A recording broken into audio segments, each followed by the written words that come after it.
Në ambientet e Fakultetit Juridik pranë Universitetit të Tetovës është mbajtur konferenca e parë shkencore studentore me temë stabiliteti shoqëror, sundimi i së drejtës dhe mosdiskriminimi.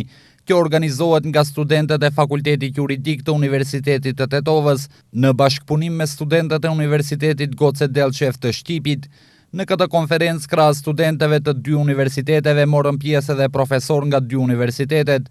Dekani i Fakultetit Juridik pranë Universitetit të Tetovës, përfaqësues të OSB-s, si dhe zëvendës ministri i Ministrisë së Punëve të Brendshme Agim Nuhiu. Dekani i Fakultetit Juridik Ferhat Polisi në fjalën e tij përshëndetse theksoi se kjo konferencë që organizohet nga vetë studentët është e para e këtij lloji, ku studentët trajtojnë tema të mirëfillta shkencore nga stabiliteti shoqëror, sundimi i së drejtës, mosdiskriminimi dhe gjuha e urrejtjes.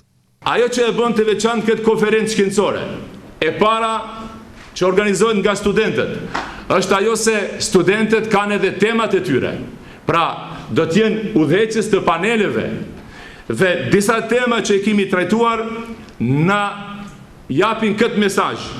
Studentët janë shumë të përgatitur, temat të mirëfillta, në mënyrë teje dinjitoze kanë ditë t'i paraqesin temat të lëmive përkatëse që ata i kanë përgatit. Kjo dëshmon se brezi i ri është një brez i cili t'jep të shpresojsh për një të ardhmë më të mirë, jo vetëm për fakultetin, por edhe për popullatën në përgjithësi. Zëvendës ministri i Ministrisë së Punëve të Brendshme Agim Nuhiu deklaroi se kjo konferencë që organizohet nga studentët e këtyre dy universiteteve institucionalizon partneritetin mes këtyre dy institucioneve të larta arsimore. Ai njëherët ofroi mbështetjen e Ministrisë së Punëve të Brendshme në drejtim të hulumtimeve dhe kërkimeve shkencore. Ne jemi këtu për të konfirmuar edhe mbështetjen si Ministri për Punë të Brendshme për të gjitha aktivitetet cilat kanë edhe dimensione shkencore përkatësisht për dimensione kërkimore shkencore. Unë dua të them para jush se Maqedonia është vendi me përkatësi multikulturore, multikonfesionale dhe stabiliteti social.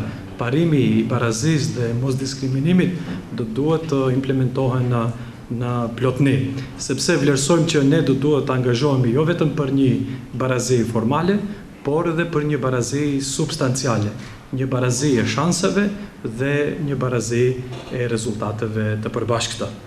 Po ashtu dua të vlerësoj para jush të nderuar student se krimi që buron nga urrejtja dhe nga diskriminimi jo vetëm që duhet të ketë një trajtim të veçantë formalo-juridik, por edhe duhet të ketë një trajtim të veçantë pragmatik.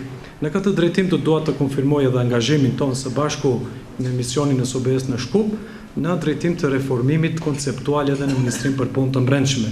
Shumë shpejt ky dikaster që unë po ushtroj detyrën e zëvendës ministrit do të pësojë ndryshime në rregullore përkatësisht në proces verbalet, ku veprat penale përkatësisht veprimet e kundërlidhshme, të cilat do të shkaktohen nga urrejtja dhe diskriminimi do të kenë një trajtim të veçantë dhe do të evidentohen në mënyrë të veçantë. Gjithsesi që edhe prokuroria dhe gjykata duhet të ndjekin një gjë të tillë.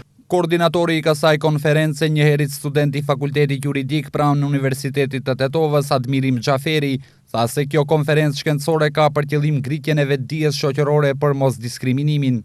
Organizimi i kësaj konference, edhe pse për një periudhë të shkurtër, pati një jehon mjaft të madhe nga student të prirur për të hapruar në shkencat shoqërore dhe të drejtësisë, duke dhënë kontributin e tyre me temat e tyre në stabilitetin shoqëror, sundimin e së drejtës dhe mosdiskriminimin.